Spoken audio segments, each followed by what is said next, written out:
Muy buenas tardes para todas y todos. Me es un honor en esta hora estar compartiendo con ustedes con este excelente panel que ahora vamos a hablar sobre el acceso a la salud en la gestión de riesgos de desastres y la acción humanitaria desde el enfoque de las personas con discapacidad. Ahora en los paneles de la mañana se hacía el comentario que las personas con discapacidad a lo largo de la historia hemos sido visibilizados desde el enfoque paternalista, ese enfoque caritativo, pasando por el enfoque médico, pero ahora queremos hablar desde el enfoque social y que la cooperación internacional, los estados nos vean como sus aliados estratégicos para lo que es la gestión del riesgo ante desastres. Este tema es un tema de vida o muerte, señores. No hay una segunda oportunidad en un desastre. Por lo tanto, tenemos que ponerle mucha atención y trabajar articuladamente. Y para ello tengo acá un selecto panelista, un grupo de panelistas que van a resaltar la importancia de la planeación y respuesta inclusiva para las personas con discapacidad en la gestión del riesgo y desastre y acción humanitaria, haciendo énfasis en el artículo 11 de nuestra Convención sobre los Derechos de las Personas con Discapacidad, el artículo 11 que habla sobre situaciones de riesgos y emergencias humanitarias, que muy bien lo van a abordar. Para ello tenemos en primer lugar a nuestro compañero y amigo Sebastián Toledo de AEGPD, que nos va a conversar un poco sobre las barreras que enfrentan las personas con discapacidad para acceder a los sistemas de salud en igualdad de condiciones y oportunidades en la inclusión de gestión de riesgos y desastres.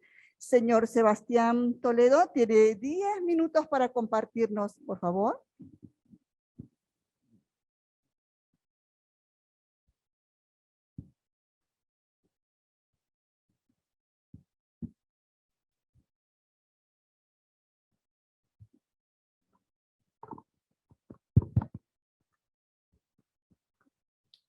Muy buenas tardes, buen provecho. Me corresponde hablar sobre un tema que durante algunos meses hemos venido abordando con varias personas que se encuentran precisamente en esta sala. Hemos hecho una serie de consultas para determinar cuáles han sido las principales barreras encontradas por las personas con discapacidad en el acceso a los servicios de salud.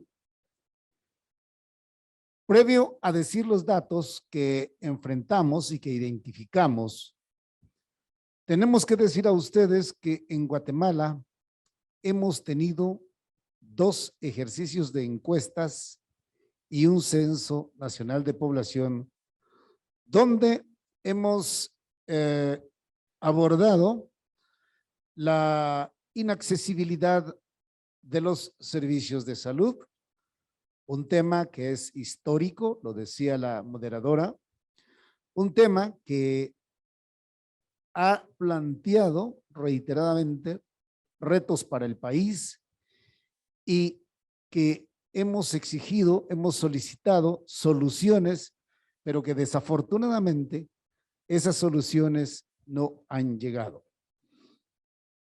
En la encuesta de discapacidad del 2005 se identificó en materia de salud que no más del 23% de las personas con discapacidad tenían acceso a servicios de salud, a programas de rehabilitación, pero que este 23%, y a lo mejor es una cifra alta, pero se evidenció en el 2005, había obtenido ese apoyo básicamente en las áreas urbanas del país. Con otro dato también preocupante, porque se dijo en ese entonces que el 80% de de los servicios para personas con discapacidad eran gestionados por instituciones privadas y organizaciones de la sociedad civil y que apenas el 20% se estaba ejecutando desde el Estado en términos generales. No solo es en salud. En el 2016 se dieron otros datos y aparentemente hubo una leve mejora en relación a ese 77%, porque ya a ese 23%, porque ya se informa en la encuesta del 2016 y coincide con los datos del censo, que las personas con discapacidad en Guatemala, un 25%, algo por ahí, ya teníamos las posibilidades de contar con servicios de rehabilitación, con acceso a medicamentos y a ayudas técnicas. Como ven, hay un 75% de personas con discapacidad que no tienen acceso a los servicios de salud. Un grupo de organizaciones de personas con discapacidad, muchas presentes en esta sala, asumió el reto en el 2021 de desarrollar un informe alternativo sobre el cumplimiento de los Objetivos de Desarrollo Sostenible en Guatemala. E hizo un análisis sobre las metas, sobre los objetivos 3 y 16, pero del objetivo 3 fue la meta 3, 7 y 8. Metas 3, 7 y 8. Las situaciones generadoras de discapacidad en Guatemala, entre sus causas, están los accidentes de tránsito. Los estados se comprometieron a reducir en un alto porcentaje los accidentes de tránsito que estaban generando diferentes o derivando en diferentes condiciones de discapacidad. Y los datos que se nos dan es que a diario hay una enorme cantidad de accidentes de tránsito en el país con poco control por el desordenamiento de la planificación territorial. Y entonces ahí nos damos cuenta que no existen condiciones para decir que los accidentes se reducen y que con ello se reducen las posibilidades de adquirir condiciones de discapacidad. Y también se tuvo que decir en ese momento que las escasas acciones de prevención de accidentes eran mínimos, con escasos resultados, y prácticamente la población no los conoce, a lo que hay que agregar una terrible falta de educación vial.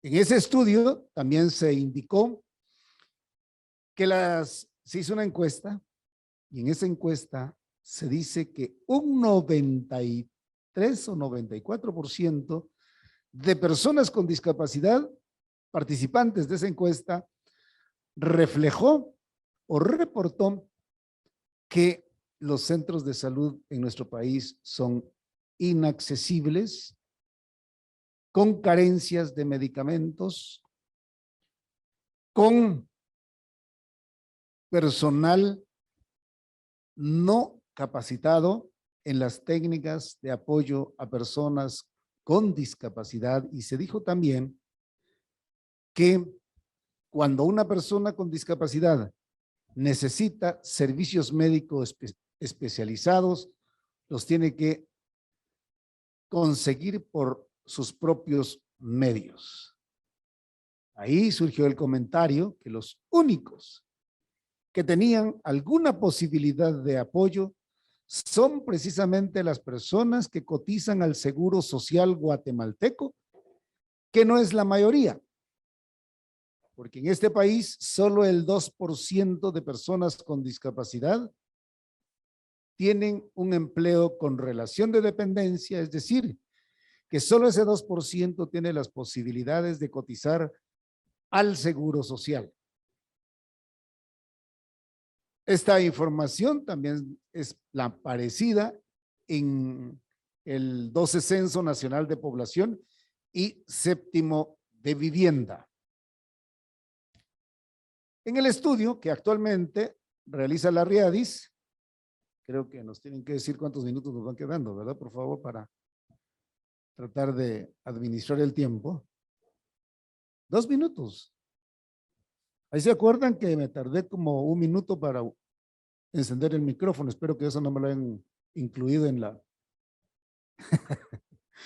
Bueno, pero les decía que en el estudio que estamos realizando, las organizaciones de personas con discapacidad reportan la excesiva exclusión de las personas con discapacidad de los servicios de salud. Y una de las preocupaciones manifestadas precisamente por el Comité de Expertos de las Naciones Unidas al Estado de Guatemala en el año 2016 es esa cifra de exclusión que tiene énfasis en las áreas rurales del país, donde vive el 62% de las personas con discapacidad. También se vuelve a informar sobre la falta de medicamentos, carencias de hospitales, etcétera, etcétera. Y un dato que sí tenemos que tener muy en cuenta y que nos repercute con mucha severidad a las personas con discapacidad es que este país tiene un sistema nacional de servicios de salud rebasado en sus capacidades.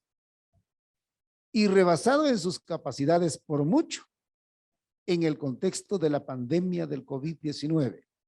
Situación que nos plantea ahora retos y retos que tenemos que asumir y resolver.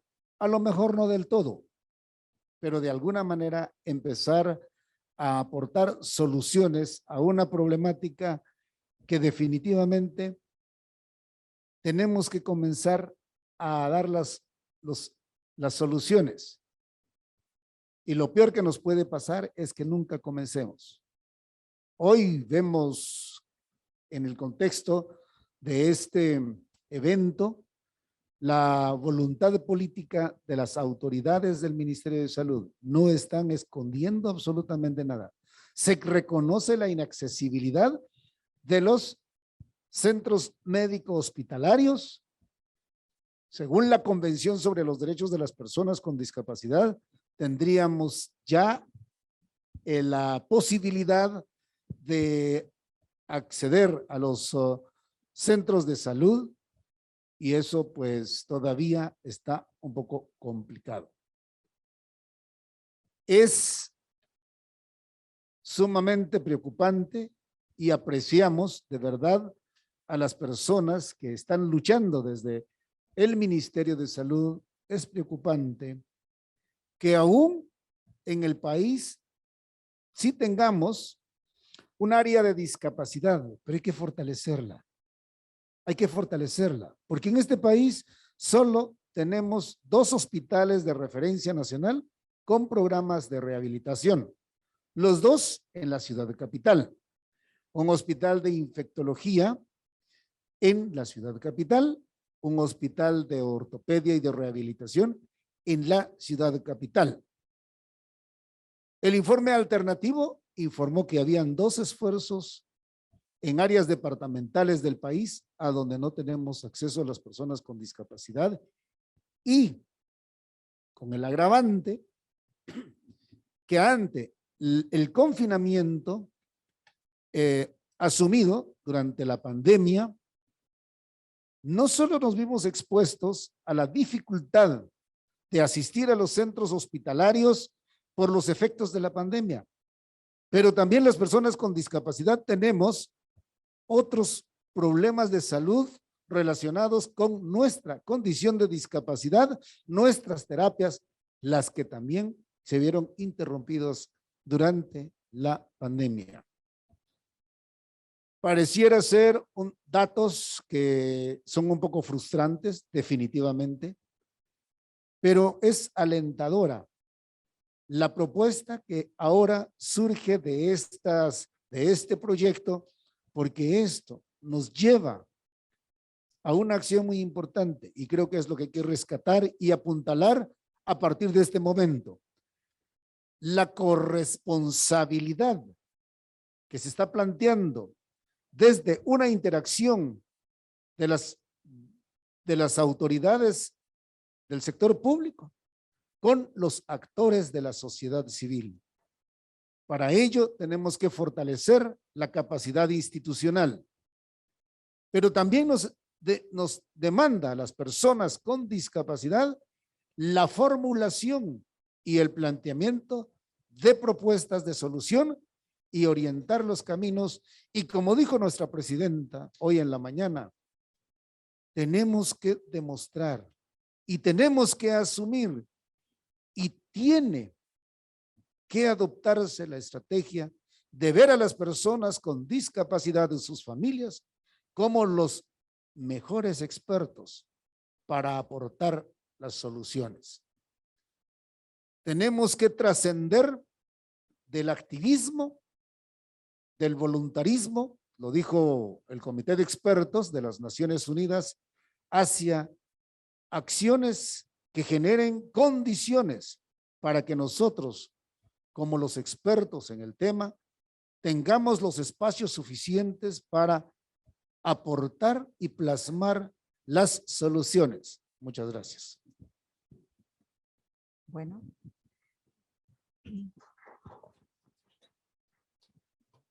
Seguidamente tenemos la participación de nuestro compañero Otto Mazariego, miembro de la Junta Directiva de RIADIS y de la red CIRLAC. Compañero Mazariego nos va a exponer sobre los desafíos que enfrentan las personas con discapacidad para acceder a los servicios de salud en la inclusión de gestión de riesgos de desastre. Adelante, señor Mazariego. Buenas tardes para todos y para todas. Cuando se inicia el proceso de elaboración, negociación y aprobación de la Convención de los Derechos de las Personas con Discapacidad de Naciones Unidas, dentro de tantos derechos a garantizar en esta convención, se piensa dejar un artículo que garantice la protección de las personas con discapacidad ante situaciones de emergencias y ayuda humanitaria. Y por eso queda establecido el artículo 11 de la Convención.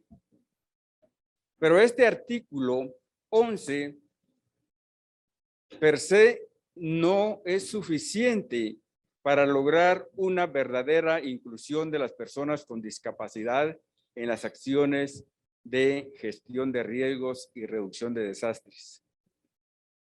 Es necesario hablar de accesibilidad.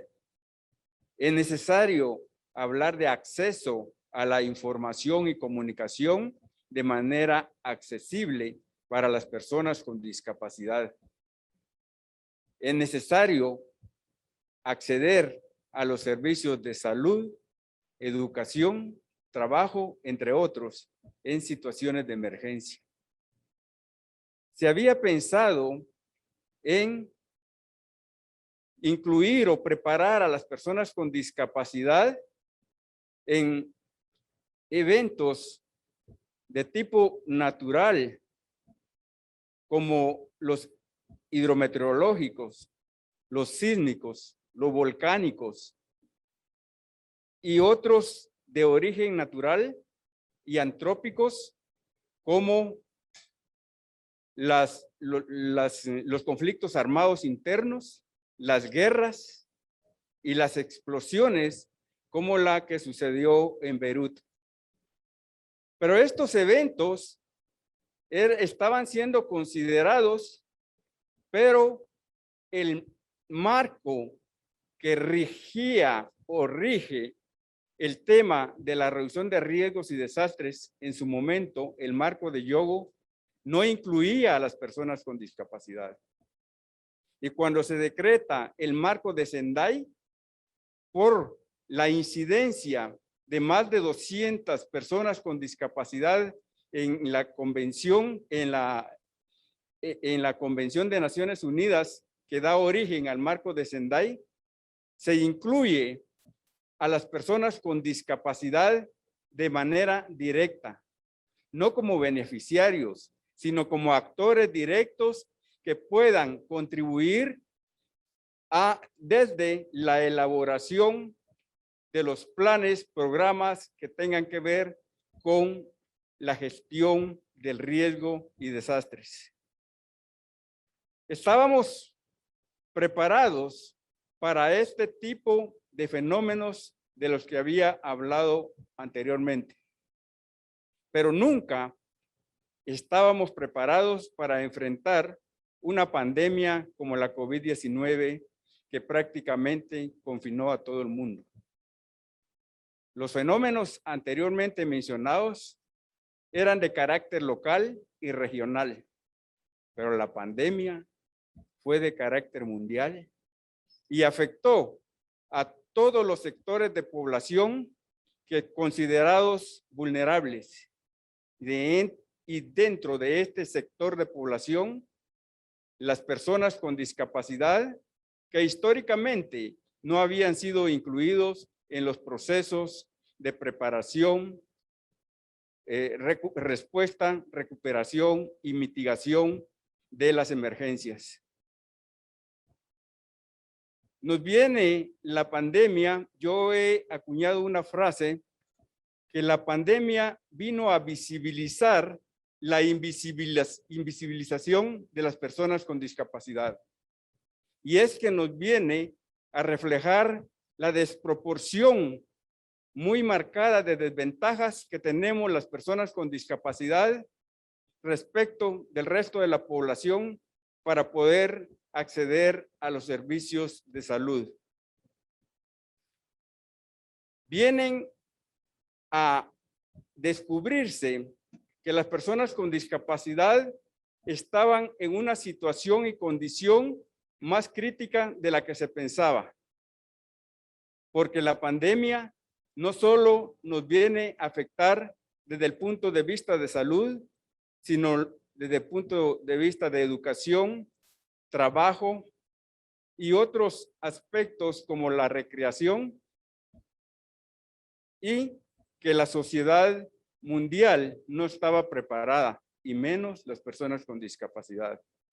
Y ahí empiezan a generarse desafíos de parte de las acciones que empiezan a generar las organizaciones de personas con discapacidad para ser incluidos en los diferentes estatus de acceso a la salud, acceso a medicamentos, y cuando ya se empieza a acelerar el proceso de vacunación, empezar a incidir porque el sector de población de personas con discapacidad no eran grupos prioritarios dentro de las primeras etapas de vacunación. Y a través de la incidencia de las organizaciones de las personas con discapacidad, se ha ido logrando poco a poco que se vaya priorizando a este importante sector de población en las acciones humanitarias. Pero también viene a afectar la inclusión educativa porque las personas con discapacidad no teníamos condiciones creadas ni instaladas para que los niños y niñas pudieran participar de manera efectiva a través de la virtualidad.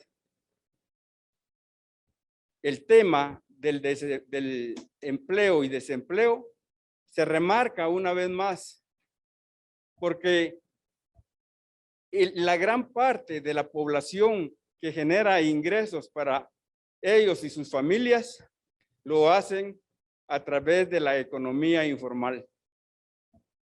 Y el confinamiento los encierra y este sector estaba acostumbrado a llevar el pan a sus mesas ganándoselo día tras día. Aquí es donde nosotros decimos que las personas con discapacidad tenemos derechos garantizados en la Constitución, en la Convención de las Personas con Discapacidad.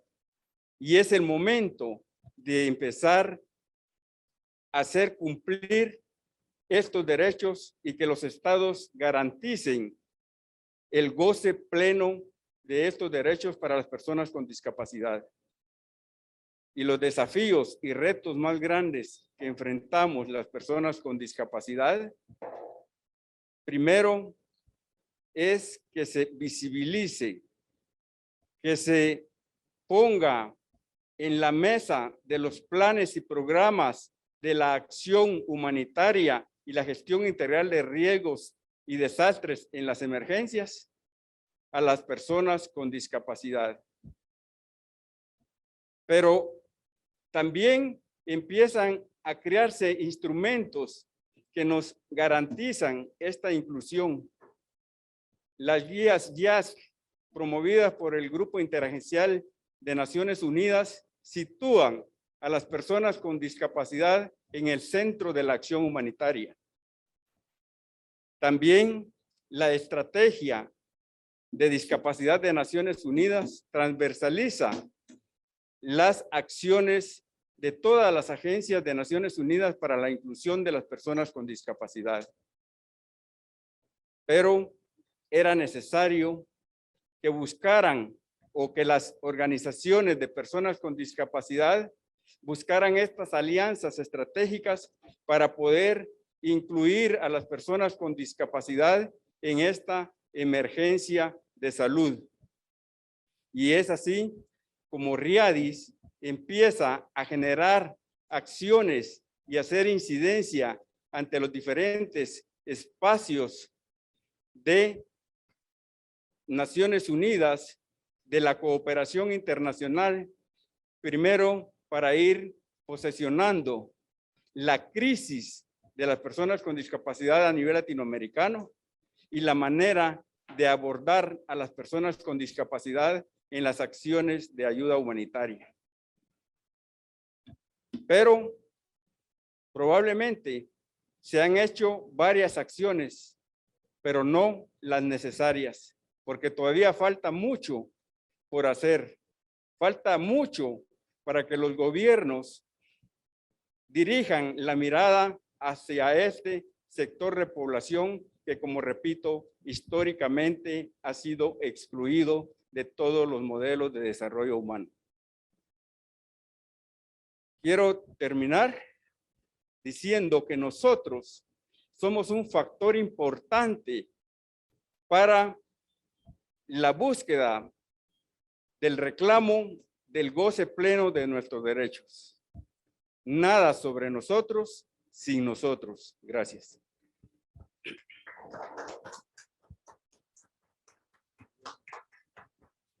Bueno, seguidamente tenemos la participación de la señora Vanessa Sadel de la Universidad de Lima con la temática El diseño universal y entornos accesibles en la garantía de derechos de las personas con discapacidad para el acceso a la salud. Adelante, señora. Gracias. Voy a compartir la presentación. ¿Me confirman, por favor, si ya se ve? Ya. Sí se ve. Listo, muchas gracias.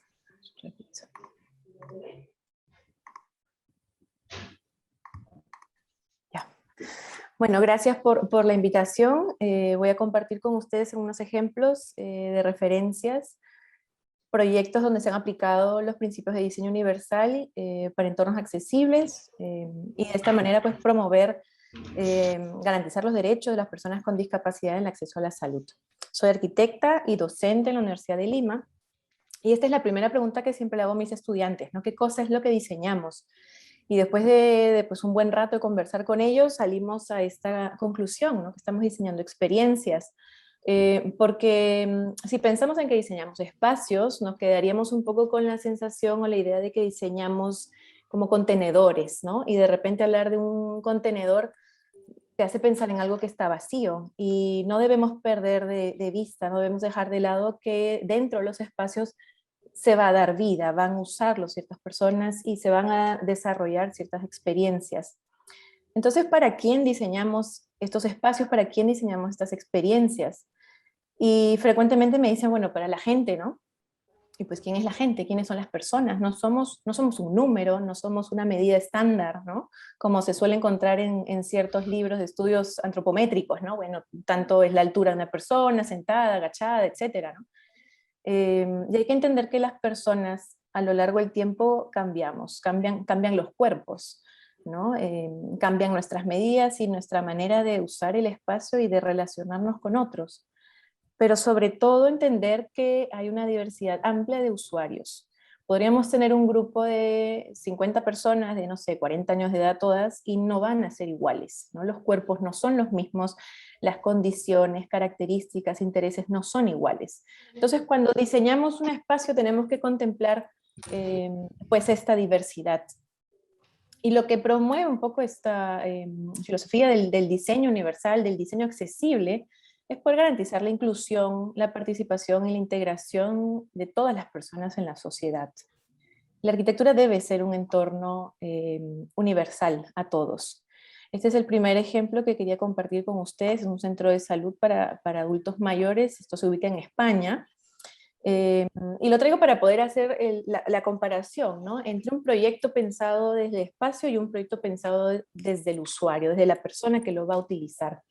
Y esta primera imagen me gusta mucho porque se ve, hay un patio interior abierto, no tiene techo, se ven, hay unos árboles que están empezando a crecer. Entonces uno puede imaginar un poco esta sensación de estar al aire libre, ¿no? Vinculado a lo verde, a la naturaleza. Pero luego te quedas pensando, bueno, ¿y qué tanto te vinculas a lo verde? Si todo este camino por donde andas, todo este piso es cemento, ¿no? Y si fuésemos alguna persona o andáramos distraídos o tuviéramos alguna limitación, digamos, en nuestro andar, etcétera, de repente estos postes y estos troncos de los árboles van a generarnos cierto impedimento, van a generar algún bloqueo en nuestro andar. Entonces, eso nos da esa sensación de inseguridad al movilizarnos en un espacio. Esta es la planta de este centro. Es como una tira infinita, ¿no? Entonces nos hace pensar que si yo estoy caminando por este corredor, es como un solo gran corredor, ¿no? Que no tiene fin. Y empiezo a andar y de pronto me doy cuenta que me equivoqué de dirección, ¿no? No es por ahí la habitación a la que tengo que llegar o al laboratorio, no queda por ahí, etcétera. Pues tengo que reandar mis pasos, ¿no? Entonces, la exigencia física es muchísimo mayor, ¿no? Hay un desgaste en el recorrer este espacio muy alto. Esta es un poco la vista de cómo se ve este corredor desde el interior, ¿no? Una pared de la misma altura, toda blanca, las ventanas son todas igualitas, entonces no tengo algo que me oriente en el espacio, es muy fácil que me pierda. Y nuevamente, esto enfatiza esta sensación de inseguridad, de no saber dónde estás, de no poder ubicarte, orientarte en el espacio. Y al interior nos pasan cosas similares. Cuando uno piensa en el espacio y piensa solo en las proporciones y se olvida de quién va a usar el espacio, frecuentemente nos encontramos con estas situaciones. A todos nos ha pasado encontrarnos con algún sitio similar, donde tengo los corredores iguales y no sé si tengo que ir por la derecha o la izquierda, y me puedo equivocar fácilmente, tengo que volver a andar, lo andado, etc. Y en ese plan estamos. Las indicaciones tampoco son claras en el espacio. Entonces, esta arquitectura no acompaña al usuario, no es amigable con la persona que usa estos espacios. Podríamos hablar de proporciones, ingreso de luz, pero si alguien me pide resumir la imagen que he proyectado donde se ve una sala vacía y una persona al fondo sentada en silla de ruedas, yo diría soledad, ¿no? Estás solo dentro de este espacio, no hay interacción de ningún tipo, ni con otras personas, ni con el entorno, etcétera. Estás como cerrado en un espacio, ¿no? Y hablando de interacción, pasamos a esta siguiente imagen donde se está mostrando un taller ocupacional, hay un montón de gente sentada y las han llevado pues para ver televisión, ¿no? Y el televisor, si se percatan, está como muy lejos, muy alto, son personas mayores las que están sentadas, yo tengo miopía, astigmatismo, me sientan ahí, yo no tengo idea qué cosas se está proyectando en el televisor. Entonces, cuando no estás pensando en quién va a usar el espacio, pasan estas cosas, y esto ocurre frecuentemente. Entonces, al final la gente pierde interés en lo que se supone debería ser en ese espacio, y se siente solo, se siente como abandonado, ¿no? Alguien te dejó ahí, te dijo, espera, ya vuelvo, y se olvidó, te dejó. Nos encontramos también con situaciones como esta, ¿no? Donde no hay relación con lo que pasa afuera, y esto es muy frecuente en centros de salud, ¿no? Donde tenemos las cortinas, los stores cerrados, no nos dejan ver qué pasa afuera en la calle, o hay estos paneles como pavonados y vemos sombras. Entonces te encuentras aislado dentro de este espacio sin tener un poco noción de qué cosa está pasando más allá o qué está pasando fuera. Estas son las habitaciones. Frecuentemente encontramos las habitaciones en centros de salud completamente blancas, ¿no? La relación con el exterior se puede dar por medio de alguna ventana muy pequeña, en este caso el vidrio translúcido en la puerta, todo lo demás es pavonado. Vemos que hay 2 camas, y entonces, ¿dónde queda el sentido de privacidad también en este tipo de habitaciones, ¿no? Si se dan cuenta, la imagen está cortada, pero hay entre las 2 camas una pequeña cortina que podrías correr, pero la cortina no llega a envolver toda la cama, o sea, llega a mitad de largo, y eso no te da ningún tipo de privacidad, definitivamente. Entonces, es muy distinto cuando pensamos el espacio centrado en la persona, cuando el diseño está centrado en la persona, cuando sabemos o somos conscientes de que cada uno pues es un mundo, ¿no? Y hay una diversidad de usuarios y de situaciones y condiciones y anhelos y usos distintos. Y respetar esa diversidad y encontrar estos puntos comunes, promover la interacción entre personas, van a hacer que tengamos espacios, pues no solamente arquitectónicamente hablando, mucho más ricos, más interesantes, sino espacios que brindan servicio a la persona, que brindan atención a la persona. Este es otro proyecto que les traigo para hacer como el paralelo, es un proyecto en Austria, al contrario de esta planta infinita que teníamos como una cinta donde nos perdíamos. Lo que han buscado aquí es como nuclearizar, ¿no? Un poco los centros, ¿no? Tener una cantidad de habitaciones con una sala común, en fin. Y lo que vemos en las imágenes es un proyecto desarrollado completamente distinto, ¿no? Al interior la escala es humana. La escala, la altura del ambiente está en proporción a la altura pues de un adulto, ¿no? No se fuga la escala en el espacio. Los colores son los colores del propio material, y recordar que cada material también tiene una temperatura, tiene una textura. Yo podría ir caminando por este corredor haciendo el rastreo en la pared pintada, y esa pared tiene una textura y tiene una temperatura. Y fíjense cómo al cambiar de material, ¿no? Se nos marca el ingreso a una sala, a una zona.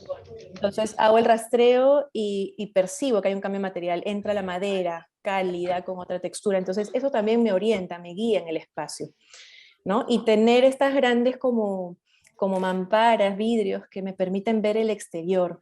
Y estas mamparas se pueden abrir y puede ingresar el viento, ingresan los sonidos, ingresan los olores. Puedo salir, puedo caminar por el exterior de este centro, donde los espacios exteriores no tienen techo, entonces pues camino por ahí, percibo el sol, ¿no? El sol me calienta la cara.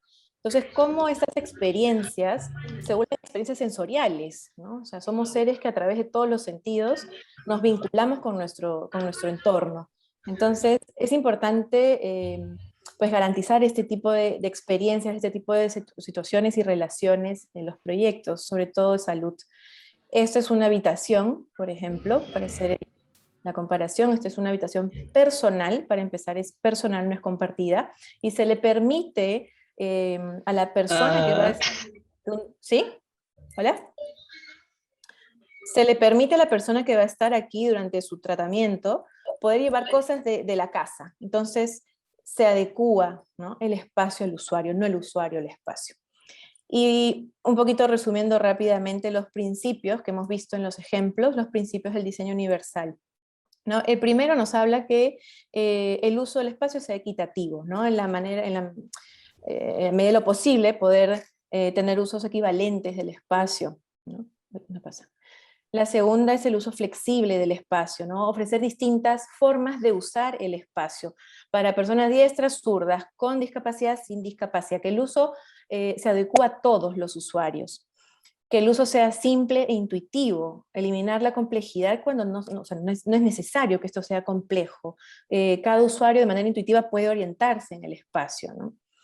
Que la información que colocamos sea comprensible, que pueda estar expresada en distintos medios, puede ser escrito, verbal, táctil, pero también por pictogramas, para que cualquier persona, cualquier edad, cualquier situación pueda llegar a esa información, saber dónde está. Quinto, habla sobre minimizar el riesgo de cometer un error. Todos los espacios que son más utilizados, más visitados, la información que necesitamos más a la mano, debe ser la que está más accesible, más al ingreso, ¿no? Para evitar pues perdernos en el recorrido, etc. El sexto principio habla del mínimo esfuerzo físico, ¿no? El primer ejemplo creo que es clarísimo. Tratar de siempre tener el cuerpo en una posición neutral, ¿no? Caminar sin mayor esfuerzo, caminar las distancias necesarias a donde tengamos que recorrer sin exceder en ese recorrido. Y el último principio habla sobre el tamaño y el espacio apropiado, pensado a la persona que va a hacer uso de ese espacio. Y yo agregaría algunos más, ¿no? Zonas de descanso, siempre son importantes, no solo bancas o taburetes, sino zonas donde nos podamos recostar un rato, ¿no? Apoyar, zonas en sombra, hablamos mucho de la importancia de la iluminación, ventilación natural en centros de salud, pero también espacios en sombra para poder descansar un poco, lugares de recorrido sin obstáculos, ¿no? O sea, cuál es la necesidad de tener distintos niveles o pequeñas gradas, tanto tramo, ¿no? Un recorrido fácil de identificar, sin obstáculos, nos da seguridad en el andar, ¿no? Y eso fomenta también la independencia de quien se está moviendo por el espacio. Hacer uso de medios eléctricos como ascensores, elevadores, pero bien señalizados, muy accesibles, ¿no? Desde que entras al espacio sepas dónde están ubicados. Y el último que agrego es el de la rampa. La rampa no como este elemento que la normativa nos obliga a tener, ¿no? Porque ahora hemos visto cómo todos los países van adecuando sus normas y dicen, bueno, para que un proyecto sea accesible tiene que tener la rampa, y hemos visto la cantidad de cosas que se cometen. La rampa como un elemento unificador, la rampa como este elemento donde todos somos iguales, todos podemos subir una rampa, no todos podemos subir una escalera. Un bebé puede gatear en una rampa, un niño puede correr en la rampa, una persona en silla de ruedas puede subir por la rampa, un adulto mayor con bastón puede subir por la rampa.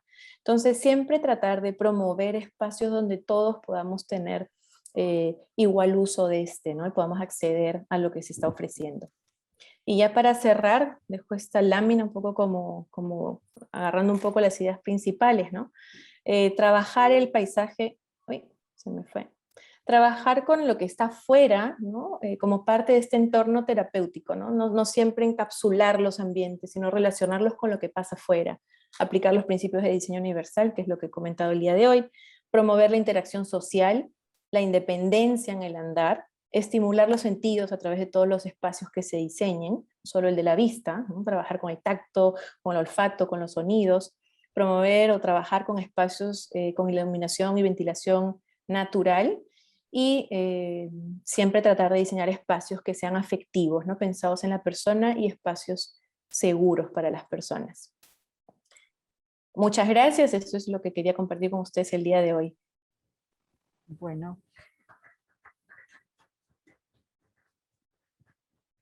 Nuestros agradecimientos a la arquitecta Vanessa Sader, y continuando, ¿verdad?, con nuestros panelistas, ahora vamos a escuchar a la señora Heidi Hullman del Centro Nacional de Estadísticas de Salud del Washington Group con la temática Buenas prácticas en la recolección de datos.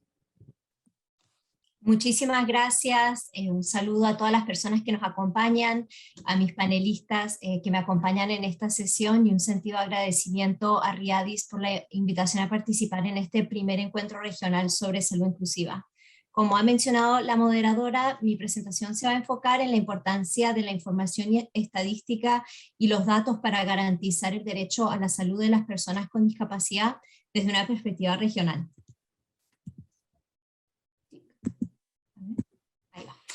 Como ustedes saben, el Grupo de Washington sobre Estadísticas de Discapacidad nace en el año 2001 en el marco de la Comisión Estadística de las Naciones Unidas.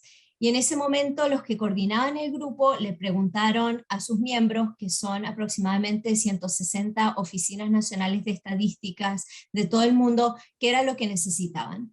Y la respuesta fue que querían un set de preguntas para poder identificar a la población con discapacidad en el contexto de un censo, ya que este es un instrumento que es levantado habitualmente por los países de forma bastante regular.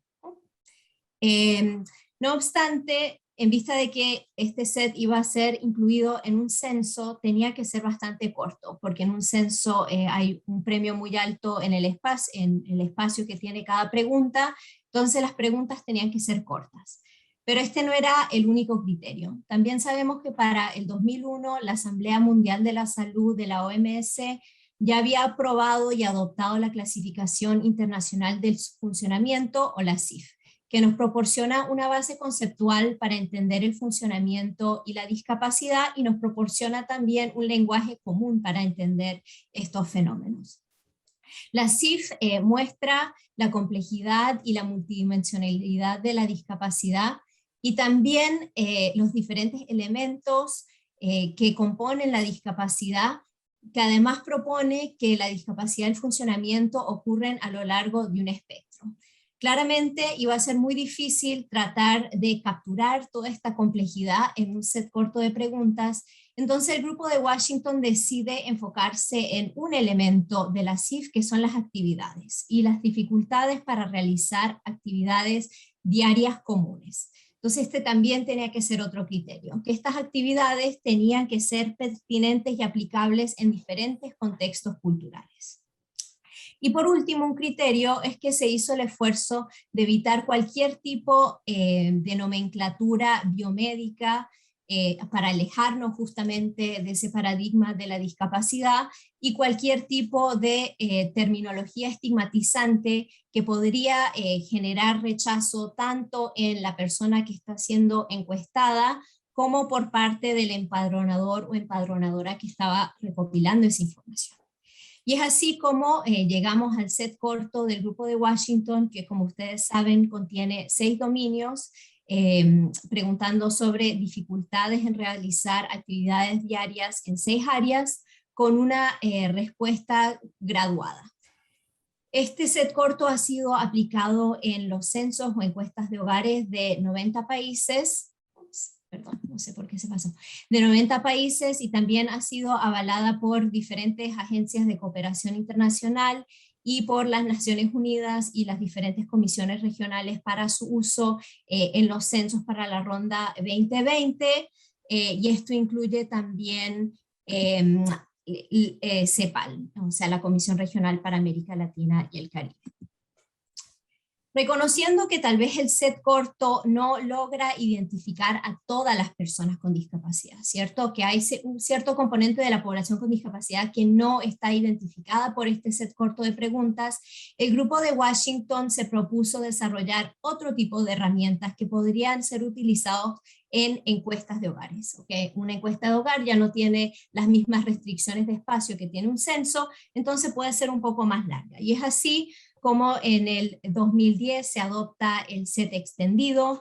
También se ha hecho un trabajo con UNICEF para desarrollar el módulo sobre funcionamiento infantil, y la herramienta más reciente es un módulo que se trabajó en conjunto con la OIT, que es un módulo para discapacidad para ser utilizados en el contexto de encuestas de la fuerza laboral. Y también hay otras herramientas que se encuentran activamente en desarrollo, un módulo sobre educación inclusiva, nuevamente este es trabajo con UNICEF, y 2 módulos que están siendo trabajados en el contexto de subgrupos de trabajo del Grupo de Washington. Uno sobre funcionamiento psicosocial y salud mental, y otro sobre aspectos de participación. Se va a hacer un enfoque inicial en el tema de la accesibilidad del transporte. Con lo que les he dicho hasta ahora, tenemos cubiertos 2 de las fuentes importantes de información de los sistemas nacionales estadísticos, los censos y las encuestas de hogares, pero ¿qué de los registros administrativos?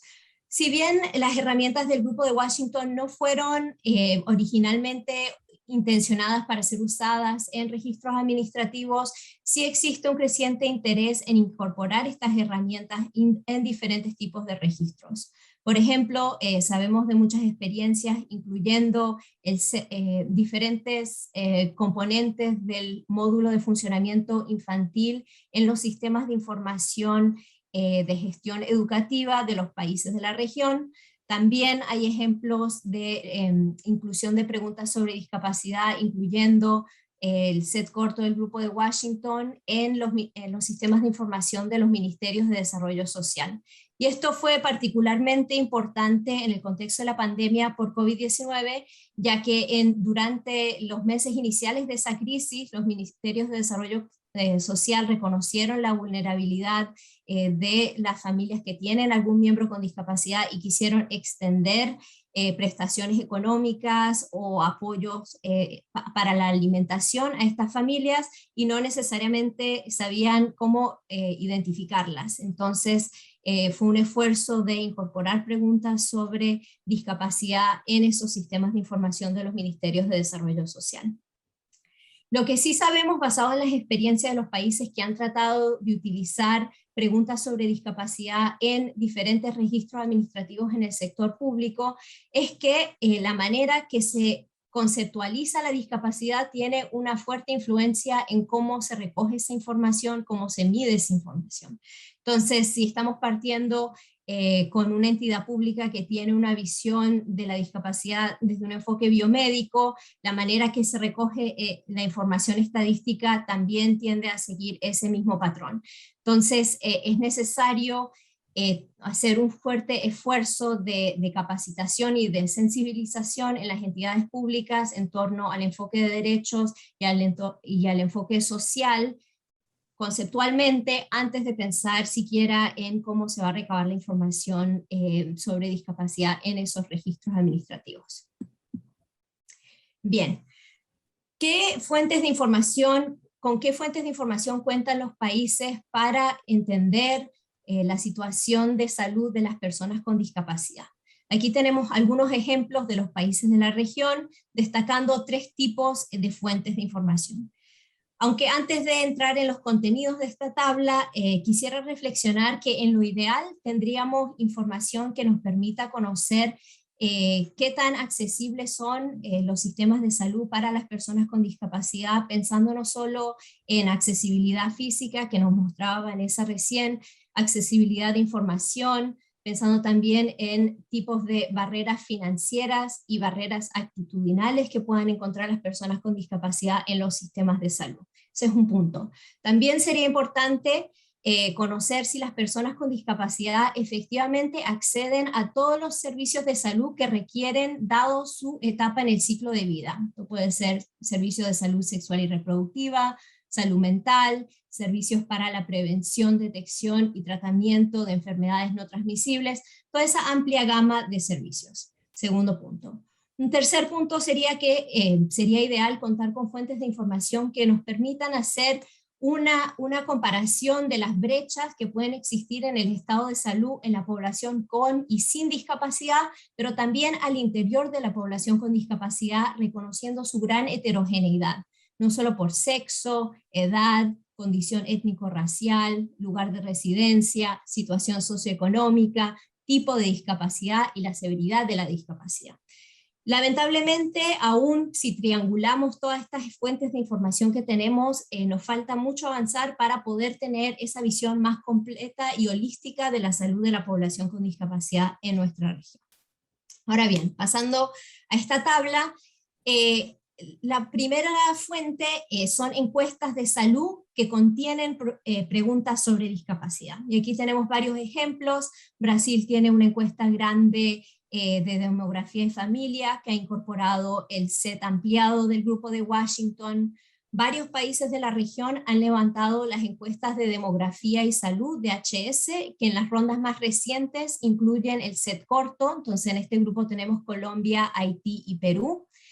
Luego hay un conjunto de países que han aplicado las encuestas de indicadores múltiples por conglomerados, las MICS de UNICEF, y estas contienen tanto el módulo del funcionamiento infantil como también el set corto del grupo de Washington.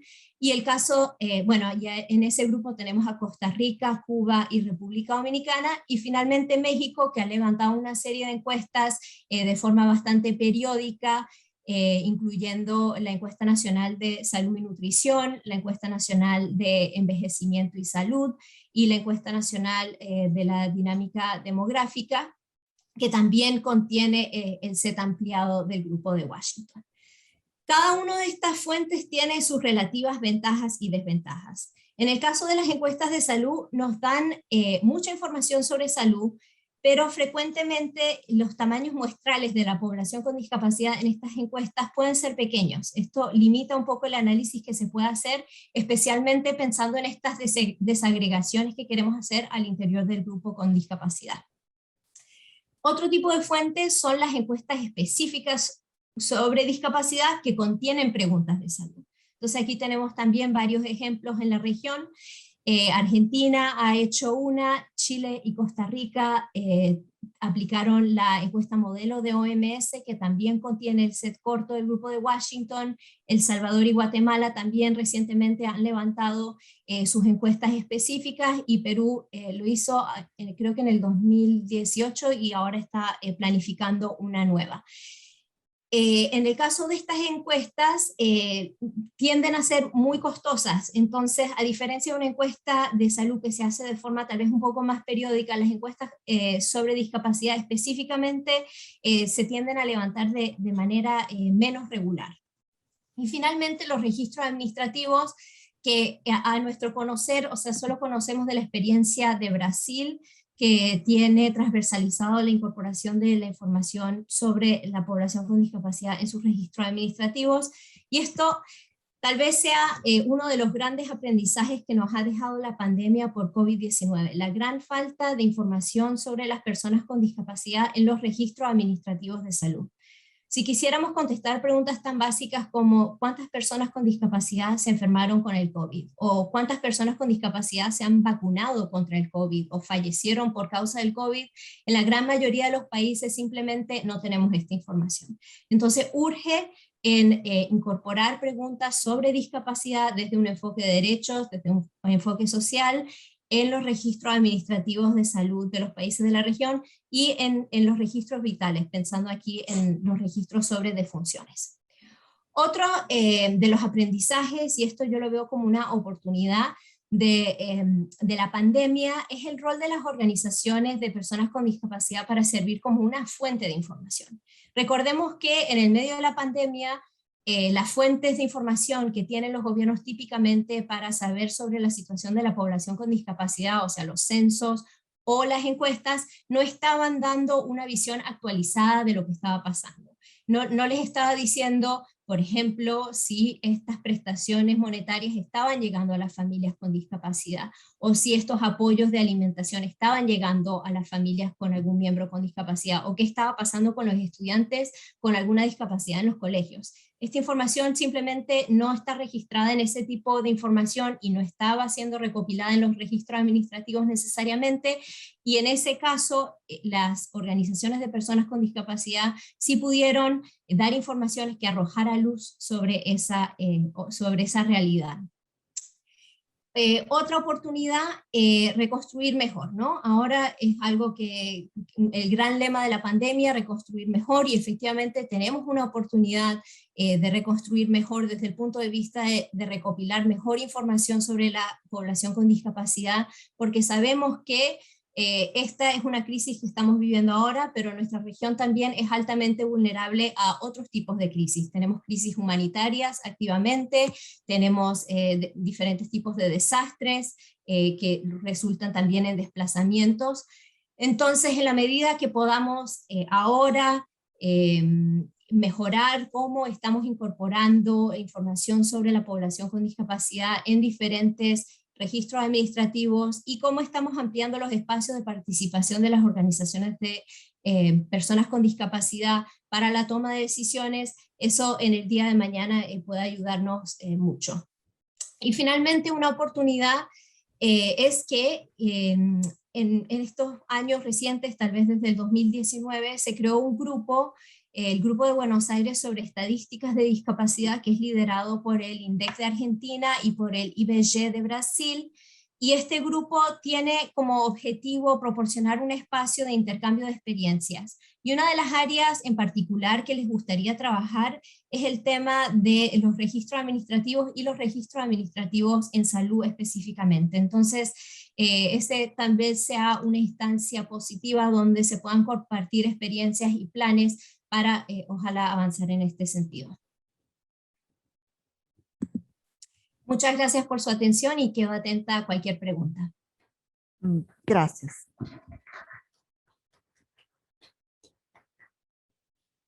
Bueno, ahora continuamos con la licenciada Claudia Estela Flores de CONARED, que nos va a conversar sobre las acciones de respuestas intersectorial para la inclusión de personas con discapacidad frente a riesgos y desastres.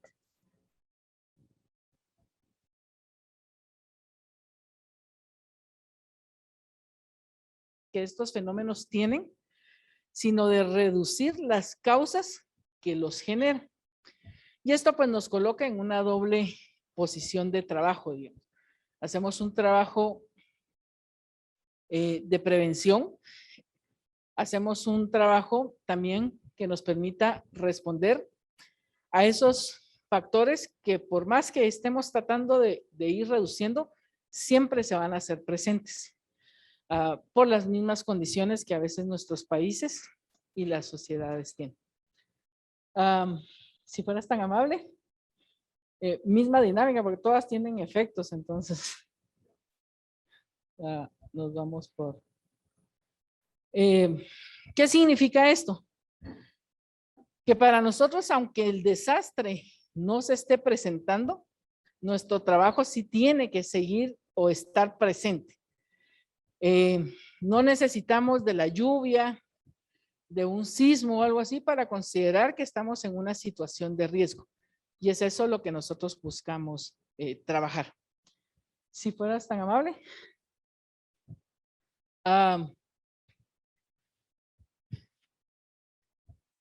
En este trabajo de prevención también se ha identificado que hay ciertas condiciones de lo que nosotros llamamos vulnerabilidad, que son esas fragilidades que el mismo sistema tiene, que hace que algunos territorios sean más afectados que otros, que algún tipo de infraestructura sea más afectada que otra.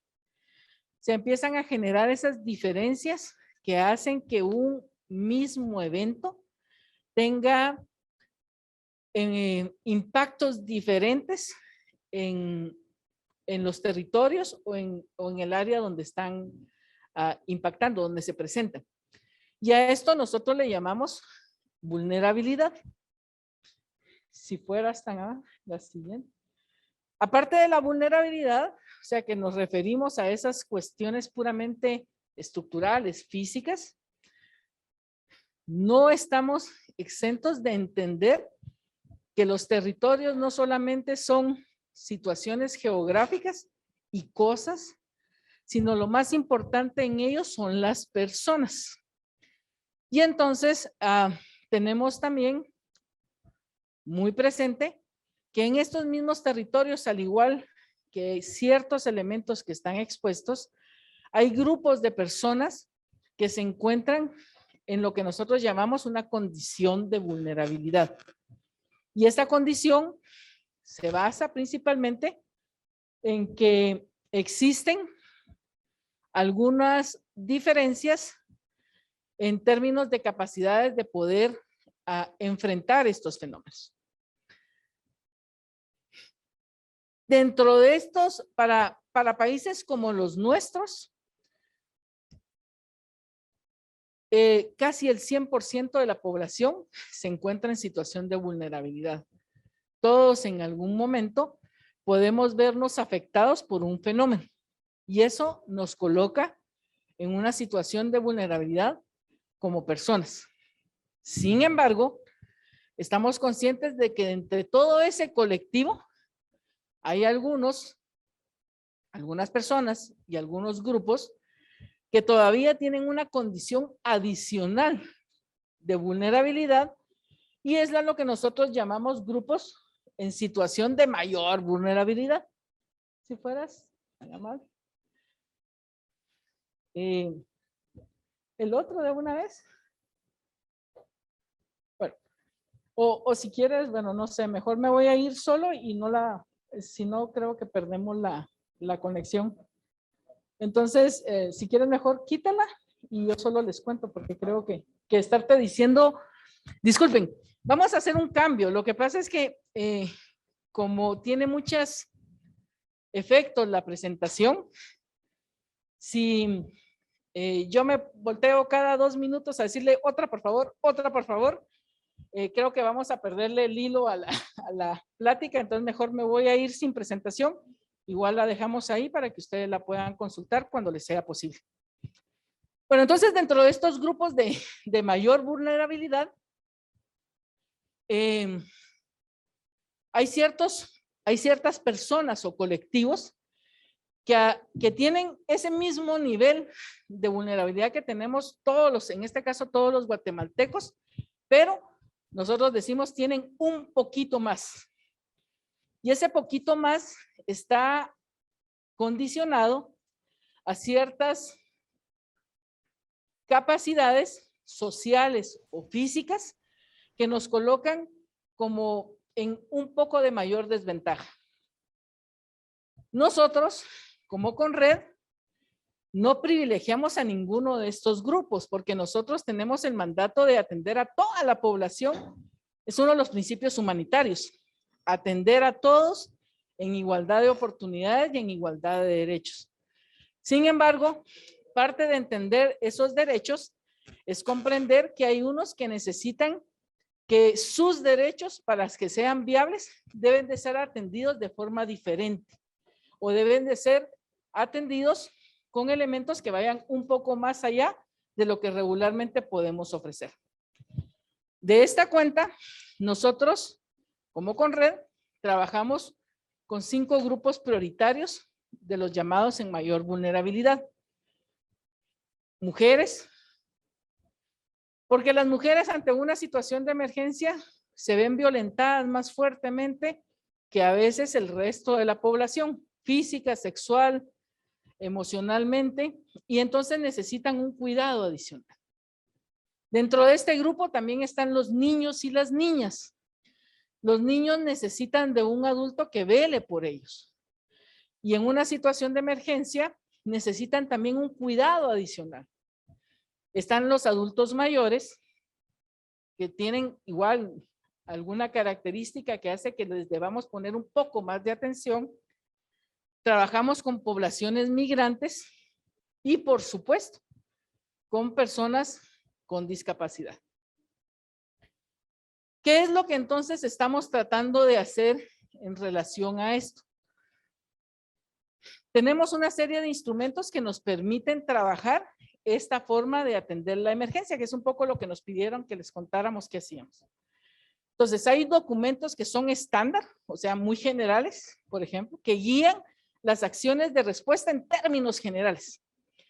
Estos instrumentos son los famosos planes nacionales de respuesta. Estos planes nacionales de respuesta frecuentemente en Guatemala y en casi toda Latinoamérica están hechos casi de la misma forma, o sea, todos los hacemos parecidos. Hay sectores de atención y hay funciones o actividades que cada uno de esos sectores debe realizar. Entonces, por ejemplo, hay un sector que se llama atención a la población. Y en este sector hay funciones que tienen que ver con albergues, con búsqueda y rescate, con distribución de alimentos, con agua, con saneamiento, etcétera, etcétera. Hay un sector que se llama algo así como infraestructura, que tiene que ver, porque también hay que atender a las personas, pero también hay que tratar de generar que las condiciones del país vuelvan a estar bien para poder seguir avanzando. Entonces, en este otro sector, pues se reúnen todos los que tienen que ver con puentes, carreteras, agricultura, comercio, luz eléctrica, agua, etcétera, etcétera. Y así funcionamos. Y tratamos con todas las limitaciones que países como los nuestros tienen, porque he de aceptar que digamos que aunque técnicamente estamos muy claros en lo que hay que hacer, operativamente a veces no nos sale igual, porque las demandas, los recursos, el conocimiento de estos instrumentos va variando y eso nos hace fluctuar en la capacidad que tenemos de responder. Este es el estándar, ¿sí? Pero les comentaba que nosotros estamos conscientes de que hay grupos que necesitan un poquito más. Y entonces, ese poquito más está visualizado en protocolos, protocolos específicos de atención a grupos o a ciertos temas. Estos protocolos ya se centran en esos temas adicionales que hay que tomar en cuenta. Como les digo, nosotros también somos nuevos en esto. Escuchaba a la compañera que presentó un poco antes del grupo de datos de Washington, si no estoy mal, y ella pues decía, bueno, hay aún muchos vacíos, no hay datos, no hay registros, falta un montón de cosas por hacer. ¿Estamos avanzando? Sí, pero sabemos que faltan cosas. Nosotros estamos exactamente igual. Entonces, estos protocolos empiezan a decirnos qué es lo diferente que tenemos que tratar en cada uno de estos grupos. Y cómo estos grupos en algún momento van a necesitar, dependiendo de esas funciones de respuesta, algunos temas adicionales. Los protocolos se traducen en acciones y las acciones las centramos en 3 grandes grupos. El primero tiene que ver con un tema de sensibilización. No estamos sensibilizados al tema. Nos cuesta todavía entender el tema. A nosotros y a muchas gentes en el mundo entero y en el país, ¿no? Entonces tenemos que hacer todo un proceso de sensibilización que nos permita ir al segundo punto. Y es empezar a identificar esos cambios de actitud que tenemos que promover. Y esos cambios de actitud pasan a la tercera fase, que es generar estándares nacionales de atención en cada uno de estos grupos. Y así nos vamos. Aún nos queda mucho por recorrer, pero por eso es que nosotros agradecemos que nos permitan estar en estos espacios, porque nos ayudan a comprender de primera mano, diríamos, esas necesidades que se van sintiendo, hacia dónde tenemos que ir. Somos muy honestos en decir que aunque estamos conscientes que hay mucho que trabajar, el proceso es lento y probablemente largo, pero que la única forma de poder avanzar, y escuché una frase hace un momento que decía, de nosotros con nosotros, nada de nosotros sin nosotros. Ese es el punto. Nosotros estamos conscientes de eso, o sea, nosotros necesitamos de ustedes, pero también necesitamos que ustedes nos comprendan a nosotros. Esto es en mutuo. Que ustedes también logren comprender cómo funciona el tema de emergencias y las demandas que nosotros tenemos en términos generales. Porque no solamente son las demandas de un colectivo de personas con discapacidad, también son personas, son mujeres, son niños, y es la población en general a la que tenemos que atender. Y bueno, Eso es un poco lo que les queríamos contar. No sé si tienen alguna pregunta. Disculpen por los inconvenientes técnicos.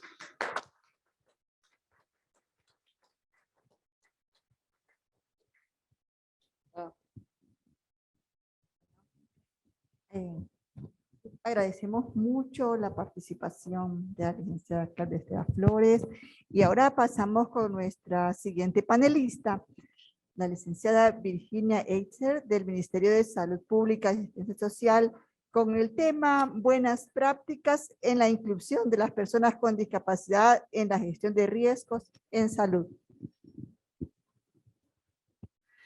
Ok, muy buena tarde a todos y a todas. Les saluda Virginia Herzig, coordinadora de la Unidad de Gestión de Riesgo del Ministerio de Asistencia Social.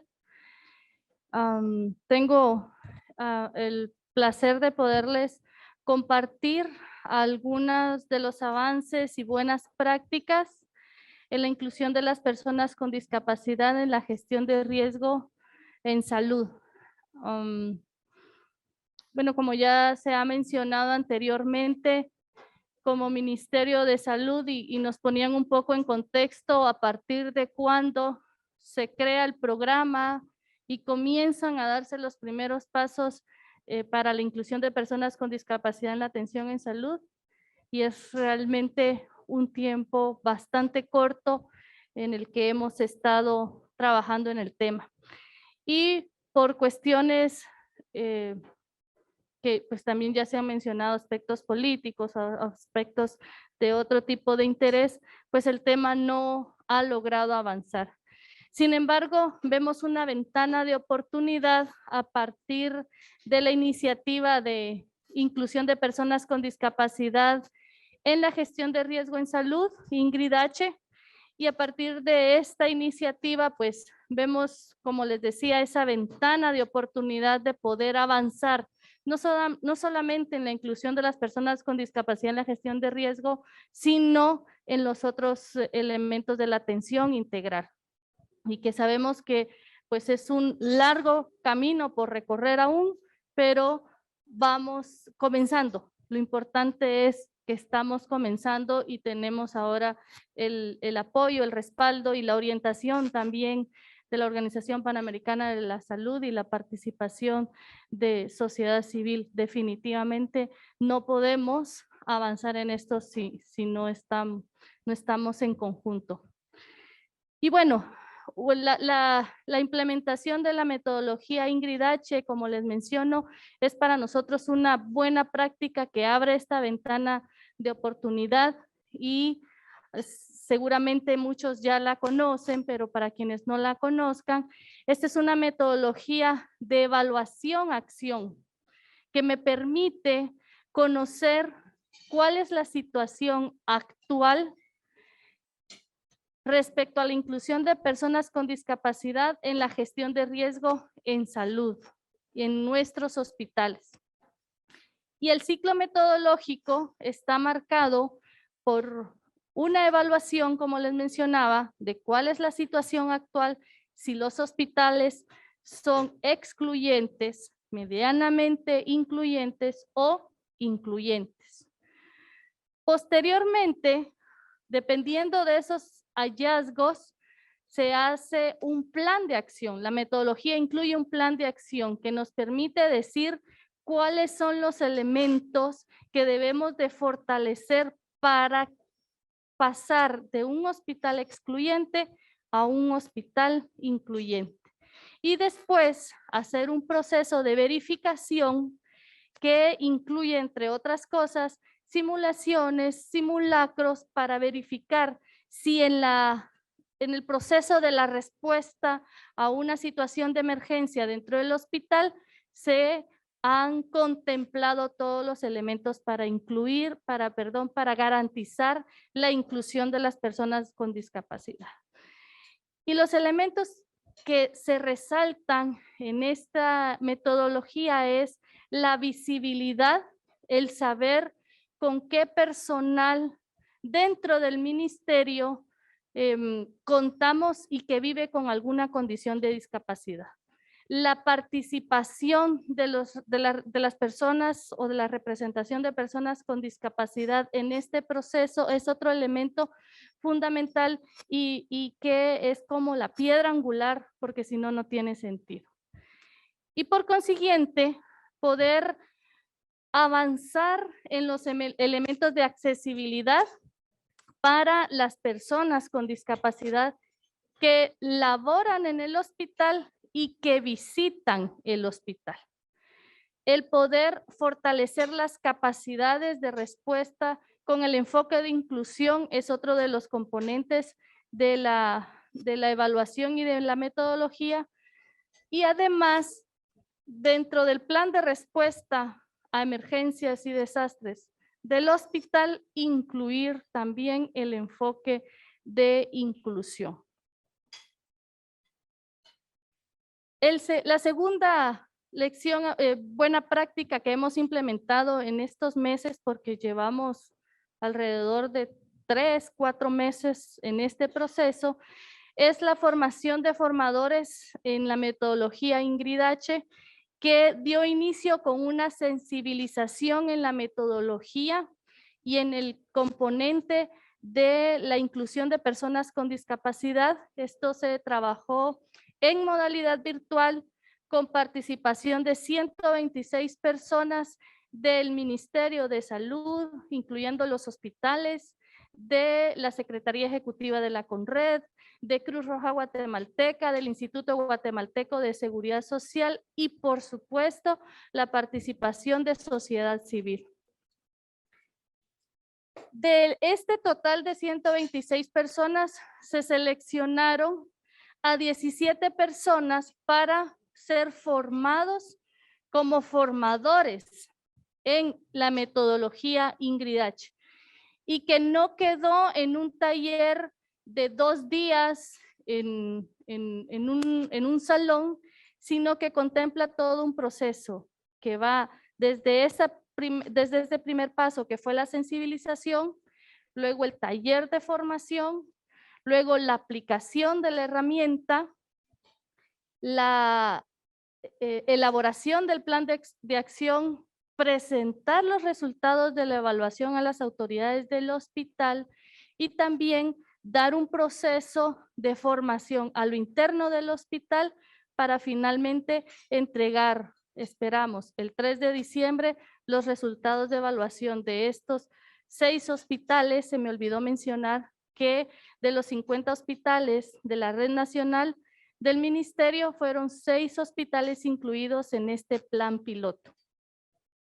Y bueno, por supuesto, en este proceso de formación hemos contado con la participación de Otto y Sebastián, que no solamente han sido receptores de la información, sino que han transmitido también información y son parte de este equipo de formadores.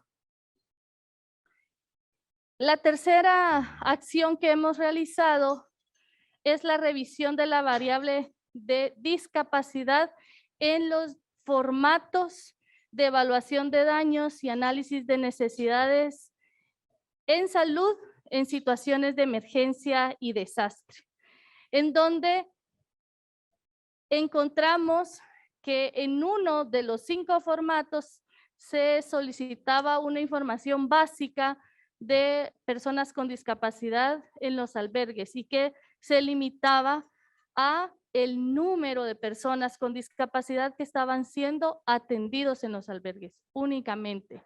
Sin embargo, cuál es su condición de discapacidad no estaba contemplado y por lo tanto eso implica que no se garantice los elementos de inclusión para su atención integral dentro de los albergues, así como la evaluación o el reporte inmediato de cuántas personas con discapacidad han sido afectadas en una comunidad por determinada emergencia o desastre, como fue el caso de Eta y Iota en el 2020. Donde pues sí teníamos el reporte de cuántas personas con discapacidad, pero cuando nos preguntaron cuántos hombres, cuántas mujeres, de qué edades, qué tipo de discapacidad tenían, me da mucha pena decirlo, pero no pudimos responder porque no teníamos esa información. Pero además hemos comenzado un proceso de revisión de la variable de discapacidad en los otros formatos de registro de la atención regular en los servicios de salud, que no estábamos en cero tampoco, al menos en el registro de la consulta externa, sí aparece si la persona tiene alguna condición de discapacidad, qué condición de discapacidad es la que tiene la persona, pero faltan algunos elementos en las variables de condición. Y ese mismo proceso se están haciendo con todas las fichas de registro, herramientas de registro del sistema de información del Ministerio de Salud, que como mencionaba anteriormente una de las compañeras que participó, no con el objetivo de dar una cifra más, sino el poder tener el fundamento concreto para poder ir dando esos pasos en impulsar dentro del ministerio la inclusión en la atención regular de los servicios de salud. Adicional, estamos en el proceso de la creación de la mesa para el fortalecimiento de la inclusión de las personas con discapacidad en la gestión de riesgo en salud.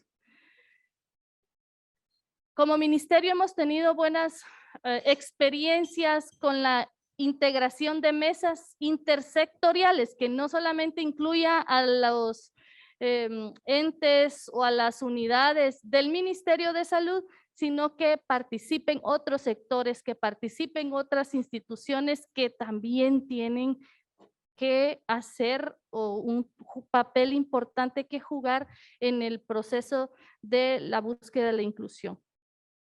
Pero el establecimiento de la mesa, estamos buscando que sea establecido a través de un acuerdo ministerial, el cual firme el ministro de Salud y sea publicado en el diario oficial para que entre en vigencia y pueda hacerse la convocatoria de integración de las instituciones que se contemplan dentro del acuerdo.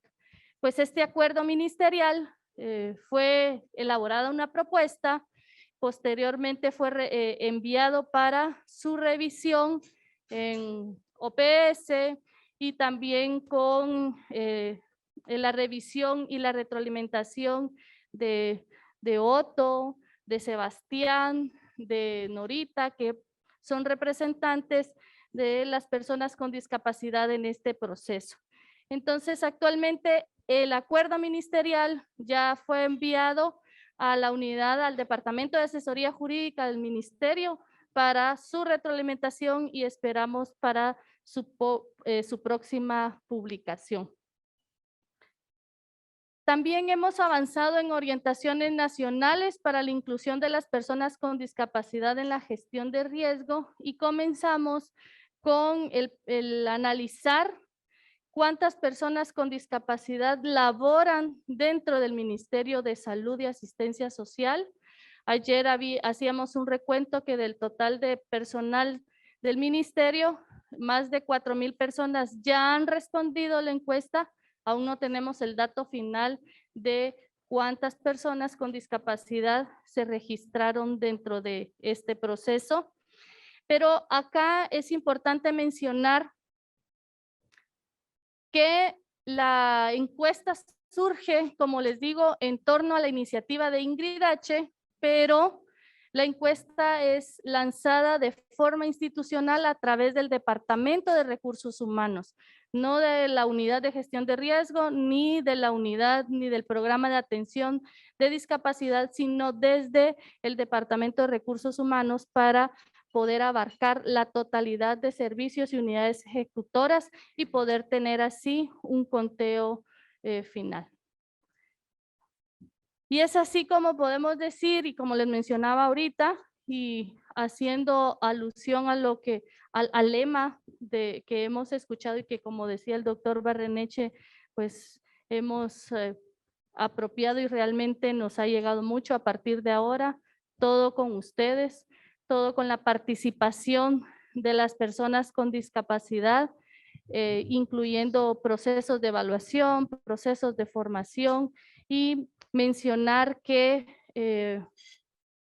pues a raíz de la incidencia que hicieran para el tema del Plan Nacional de Vacunación, que no se incluía a las personas con discapacidad dentro de los grupos prioritarios, pues se hace esa modificación dentro del plan y todos los puestos de vacunación, yo he estado en un par de puestos de vacunación, tienen como prioridad la atención y el apoyo a las personas con discapacidad que acuden a recibir su vacuna. Como ha mencionado Sebastián, han recibido otro tipo de apoyos de otras instituciones porque pues como ministerio no nos dábamos abasto y hemos recibido apoyo de otras instituciones para poder avanzar en el Plan Nacional de Vacunación. Agradecer nuevamente el apoyo de OPS, la experiencia y la voluntad de trabajo que hemos tenido de Otto, Sebastián, Norita, en este proceso que representan a las personas con discapacidad en Guatemala y que por supuesto nosotros seguimos con ese compromiso de poder, valga la redundancia, hacer cumplir o cumplir con los compromisos que tenemos como Ministerio de Salud al respecto. Muchísimas gracias. Gracias, doctora. Agradecemos mucho a nuestros panelistas. Qué importante, ¿verdad? Aporte, y que recordemos que la Agenda 2030 está a la vuelta de la esquina y que ninguna persona con discapacidad se quede atrás, y sobre todo en la gestión del riesgo ante desastres. Y que muy bien, como lo decía la doctora, ¿verdad?, de que hagamos realidad el espíritu de la convención de el nada de nosotros sin nosotros. Gracias por su atención a este panel, y ahora los dejo pues con Mario. Muchas gracias, querida Angélica. Muchas gracias a todos y cada uno de los panelistas que nos han acompañado en esta tarde. Excelentes reflexiones y excelentes ejemplos que nos dan que se está haciendo en la región. O sea, esa coalición que se ha formado aquí en Guatemala es un ejemplo que seguramente muchas otras organizaciones en países pueden tomarlo y ver que unidos en conjunto se puede hacer una mejor incidencia para que las organizaciones, el Estado, pueda considerar todas y cada una de las necesidades específicas que tienen las personas con discapacidad. Y de esa manera ir promoviendo y garantizando los derechos de todos y cada uno de nosotros.